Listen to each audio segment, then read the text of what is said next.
October has been a rip snorter of a month for skateboarding, and I've had loads of fun putting together this month's videos. Looking back, I had a bit of a breakthrough with the clearing the back wheels video. That had been bugging me for a while, just drizzling the back wheels across the coping and not clearing them properly. So I focused on the Fakey rock and also the nose 180 spin rocking out, and made sure that I cultivated a technique that got those back wheels clearing. If you're interested in that, you might want to go back and revisit that video. I also had a bit of a focus on Fakey bowl riding. So I took a trip down to Prevail's indoor wooden skate bowl, had a whiz round there backwards, working on my Fakey pumping and also my Fakey carving, front side and back side. Also had a little whiz round totally switch, so in the goofy stance. That was a lot of fun. And finally got, for me, my holy grail, which was the Fakey carve grind, both backside in the deep end and front side in the shallow end. Oh my gosh. Following on from that one, I thought it'd be fun to get back on the Surfskate for Surfskate Part 2, try my hand at a few lip tricks, such as the axle stall and also the front side axle stall. Trying to get that bad boy to go backwards caused me loads of issues, but I eventually managed to get a rock to Fakey going quite convincingly. Some of you guys were kind enough to comment in and give me various different options to try with regards to setup. I quite enjoyed the challenge of getting that big Surfskate to do various lip tricks and various backwards manoeuvres, but it did inspire me to invest in a set of C5 Carver trucks, and these are the trucks that are made for more street and more park style riding. More like indie trucks, but they turn more like a Surfskate, so a bit of a best of both worlds. I popped these onto my Andy Anderson deck just to give me a familiar playing field. I also ground down the kingpin because I was going to do some grinding on these bad boys, and the last thing you want to do is catch the old kingpin. Woo! And to break in the trucks, I took a trip out to Corfe Mullen Skate Park to do some curb grinding. I'm going to do a full video on this, but the early signs are that these bad boys grind a treat, and oh my gosh, the noise they make over the curbs is really quite something.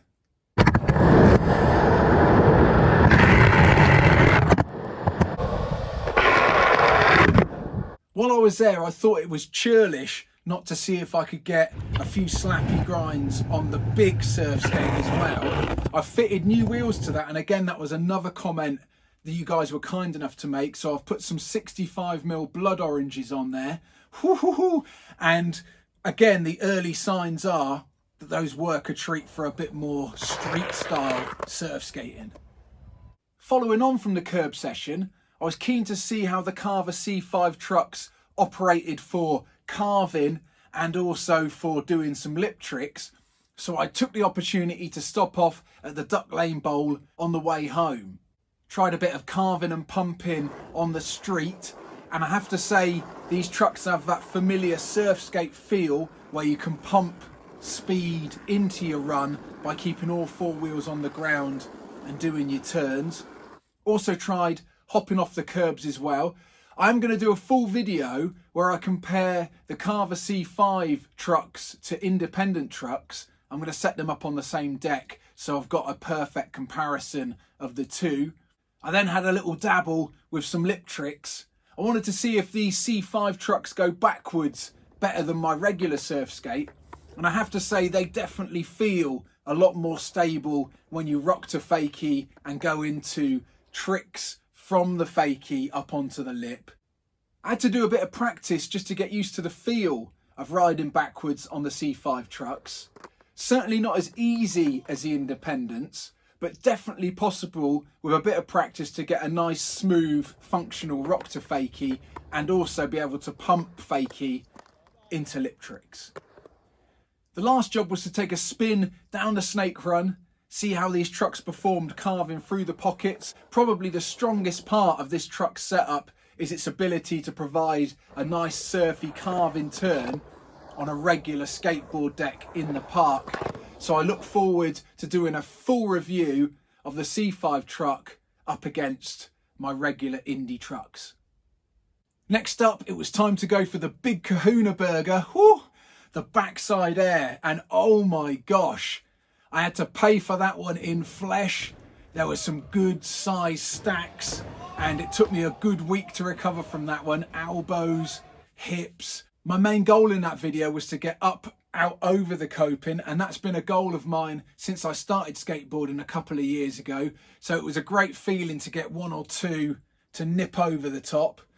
Moving forwards, I'm working on those more. I want to get them more convincing and even higher out with better style and more consistency, as coming off these is not to be recommended. In addition to these main videos, I've undertaken loads of little mini missions and loads of little mini challenges. I usually post these on my Instagram feed, which is @JohnBishopSkate. So if you want to keep up with these little challenges in real time, feel free to come and join me on Instagram. I've continued my backyard mini ramp focus of going back and relearning my tricks without pads, and I've been really enjoying that process. It's really added some extra focus and extra consistency, and also a greater level of understanding to the tricks I've learned so far. It's like performing without a net. There's no room for maneuver, so you really have to have the trick dialed in with good consistency, or a really good understanding of how to bail from the trick without coming a cropper. But there is still a few times where I have come a cropper, and it's not the most comfortable thing in the world. But because I built my mini ramp myself, it's sort of like a trampoline, not the best. And when I come off, not too high consequence, hopefully. So it's a good place to get used to the riding with no pads. My mate Jay suggested that I try a nose stall with a tail grab, and I thought, yeah, that sounds a piece of cake. I already do the tail stall with a nose grab, and I already do the nose stall. How hard can it be just to reach down? And of course, skateboarding is a humbling pursuit. I really struggled to get anywhere near that tail grab to start with. It did highlight an area of my technique which was lacking on the nose stall, and that was I wasn't bending my knees enough. So coming up and doing the tail stall fairly stood up. As soon as I bent down a bit, it gave me the opportunity to make the grab on the tail. Very scary position, because you're basically doing a fakey drop in from that point with your hand on the tail. So jumped off quite a few, but eventually managed to commit and come back in, and it felt like a really nice trick. Up into the nose stall, tail grab, and then coming back in. Gave me an idea to try and link those two together. So come up, nose stall with a tail grab, and then tail stall with a nose grab. See if I can rock backwards and forwards just doing those two tricks in a sort of mirror image. Having fun with that mirror image idea got me thinking, I wonder what other tricks I can do end to end that will really help my fakey riding technique, and also my ability to do tricks fakey and switch. So I decided to revisit my old friend the staple gun. My goal for this one was to get the board right out over the coping for the regular staple gun, and then come back and get the board right back out over the coping for the fakey staple gun. And to start with, I was nowhere near. Couldn't really even get the wheels over the coping, and certainly couldn't get back on. But with a little bit of practice, I managed to get back on the regular staple gun. There were a few thrills and spills, and without any pads, it's certainly not comfortable, but it does make you focus and concentrate. So eventually I managed to get a nice regular staple gun, hopping back in, and also a nice fakey staple gun with the board right out on the top, and again jumping forwards back in onto the board. Those felt really good. At this point, I started getting carried away with that mirror image drill. I was finding it really incentivized practicing in a repetitious fashion, and also incentivized getting those tricks in both stances. So the obvious ones to try was the rock fakey to fakey rock, and I challenged myself to try and make those look or feel as similar as possible. so as to try and fool the viewer as to which stance I actually was. Then I thought I'd try the nose stall to tail stall. Again, that lends itself to the mirror image idea. And then my new one, the nose stall tail grab and the tail stall nose grab. I also wanted to try the drop in. So just a regular drop in down to the other end, come out on a nose stall, but then put my foot off to prove that I was in a drop in position and then do a fakey drop in. And I found that this drill, more than anything, really trained me nicely to get that fakey drop in smoothly and understand it, because bringing your foot off really made you commit to come back in. Another one I wanted to try was the half cab rock, and then the switch half cab rock, which you could argue is just a nose pivot into a fakey rock. This is where it all gets confusing. Noses, tails, backwards, forwards, fakey, goofy, who knows what's going on. But I tried that one and had fun clearing the wheels both way and trying to get those to look as similar as possible.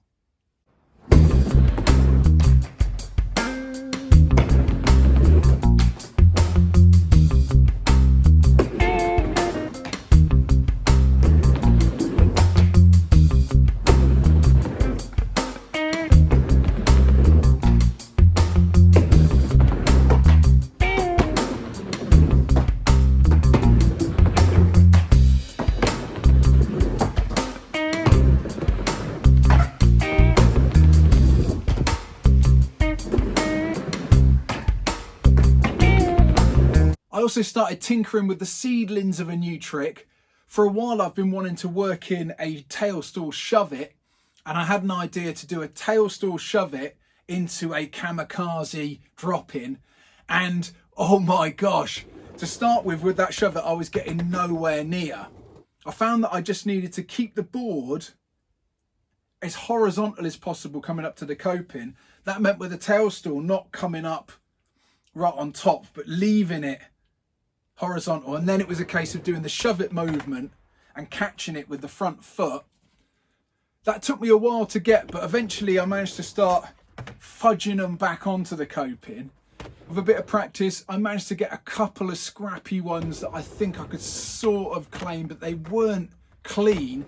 So moving forwards I really want to clean this up, get a really good shove it, and then I'll end up doing a video on the tail stall shove it kamikaze. Moving into winter, thought I'd give the ramp a little bit of love. Extra lick of paint just to seal her up. I've also brought a new cover to keep the rain off. And I had a bit of fun tarting up the ramp, popping on some lights for a full-on roller disco. Nod off! Last month I did a little video on some board maintenance, and in that video I fitted some Bones hardcore bushings. I've had a bit of a chance to try these bad boys out, and they definitely feel different to the independent bushings that I had. Going into carve grinds, I was finding I was popping out of the top, pumping out of rock fakies, I was going extra fast. So they've definitely put a bit more spring in your step. Also finding, looking back at the videos, I'm wobbling a lot less on the straight. I keep my trucks really loose for the bowl riding. With the indies, there seemed to be a bit of wobble there, but I think the way that the Bones bushings are made reduces the wobble. So during a session at Duck Lane Bowl, I decided on a possibly ill-advised mission to try and frontside grind the deep bowl without any pads. I've got pretty comfortable frontside grinding the deep bowl, and I thought, well, what's next? And a good challenge seemed to be to whip those pads off, try that frontside grind without a safety net, and oh my gosh, all hell broke loose. The combination of those new springy bushings and a little bit of adrenaline pumping from the no pads sent me right up as far as I'd ever want to go, clinging on for dear life. No bail available because of the pads. I had to make it work, and it wasn't till I checked out the footage afterwards, I had a bit of a chill down the spine. Got myself pretty much a frontside edger with both wheels on the coping at one point or another. Oh my gosh. With the nights closing in here in the UK, hopped on a last chance mission down to Newquay to hopefully ride the Concrete Waves pool. Unfortunately, the weather wasn't playing game, but every cloud has a silver lining, so nipped over to the indoor skate park at Mount Hawk.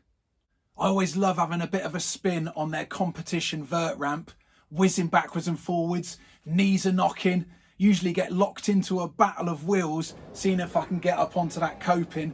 This time was no exception, sending her up there, seeing if I could get a little 14-foot chicken scratch. We're lucky to have an amazing skate scene here in Bournemouth with some incredible local skaters. One of those guys is my mate Josh Flippants. He's a bit of a mini ramp champ, so I took some time to do some filming and also put together an edit, and I thought it would be churlish not to share this video, as Josh's skating is aspirational and entertaining in equal measure.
Some exciting news hot off the press. The channel's web store is now open.